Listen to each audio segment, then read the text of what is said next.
She's your queen. That's it. That is what you're supposed to do from the island of Zamunda.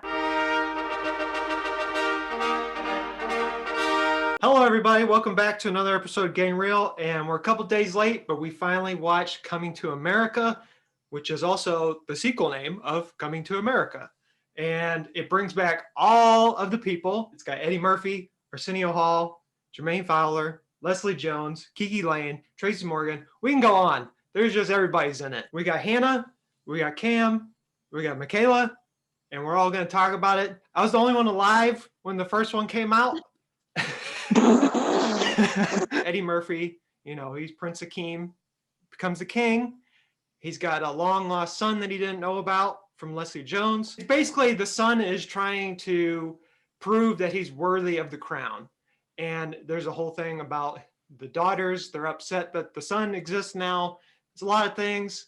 But yeah, that's the plot. I laughed my head off and I thought it was really funny, but my overall thoughts, you cannot remake the first movie. And I know that wasn't what he was trying to do. Like he said that in multiple interviews, like this is not trying to remake this movie. It's just a continuation of it. But I mean, I feel like it was funny, but the quality of the jokes, you can't beat 1988 jokes. I will say the barbershop scene, it lived up to my expectations. And then they brought out Sexy Chocolate again. That that lived up to my expectations too. But storyline wise, some parts I felt like he tried a little too hard, to make it something. But I mean, overall, I was happy with it. I was happy with it. I thought it was really funny. I'm kind of on the same boat as Hannah because you literally can't remake the original, which is fine.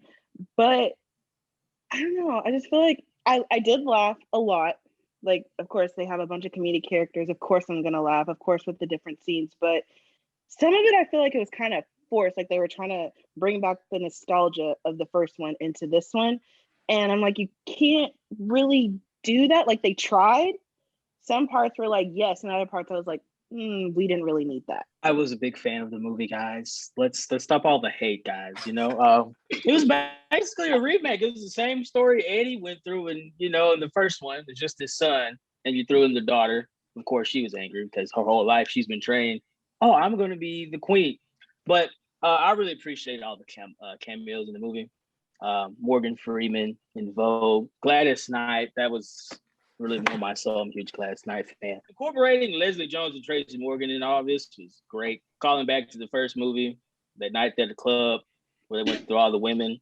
I was Joan Arc in my former life. The twins. Dang it, it was just a lot of great stuff. You should have. I thoroughly enjoyed it. I think the people that didn't like it are ones that didn't appreciate the first film as much. They probably didn't have that movie. They probably didn't watch the movie over and over and over again, like most of us did when we were younger. When Peaches and the Peaches twins came out, my name is, and I screamed so loud. That was, to me, probably the best part of the whole movie. I would say my favorite part is Wesley Snipes, and I was kind of mad he wasn't in it more. I was like, I want more of this character. For the people that probably haven't seen the first one, I mean, I don't think this is a spoiler, but you will see glimpses of the first one throughout. So it kind of helps tell the story a little bit rather than just watching it like blindly if you've never seen it before, especially the throwbacks of the club scene. I was dying, just dying. Also, I just love how we continue in this movie that everything is Simi's fault. I'm just going to leave it at that. There was also a cool thing, like they explained some Zamunda rituals too. It's like the celebration of life ceremony of James Earl Jones' character. That was really cool to see. Like they had a funeral while he's still alive, so he can enjoy it. And I was like, that's really cool. That's something we should do in real life now. They did that man wrong, let him die in that casket like that. No, they did that. That was so wrong. I didn't want to see that. I didn't want to see that happen. Can we mention Tiana Taylor? Like, come on, that's a beautiful woman. Like, come on now. Come on. Let's not. I am obsessed. Let's not do her. that. I am obsessed with her. I think she's beautiful. I love her voice, her music. So when it was like Kaka set it free, and then she was there. I was like, beautiful. I'm just gonna quench my thirst now that we brought up. That's what I'm gonna do. Can we also just talk about how well Eddie Murphy and Arsenio Hall can literally play any character. Can we just talk about that? Like the different transformations, and they always stuck like to the original character from the first movie and then moving it to the second one. Can we just talk about how consistent that was? Like that's always the greatest part of Eddie Murphy's movies. Is like even if you don't like Norbit or anything, but Professor Clump is like one of the Nutty Professors, like one of the best. He plays like 18 different characters, and you're like, I love all of them. I don't care what anybody says. I like how McDowell's is still alive and well, and he's been expanded across the pond. I said, Cleo, that man's a great businessman. That's all I got to say. I feel like it would have been Simi's son, not Akeem had a long lost son. You know, that's what kind of yes. I was like, because Simi in the first movie was the one that was wanting to get out and do stuff, and Akeem was trying to find love, you know, so that was kind of contradicting, I feel like, to the point of the first movie. I don't know.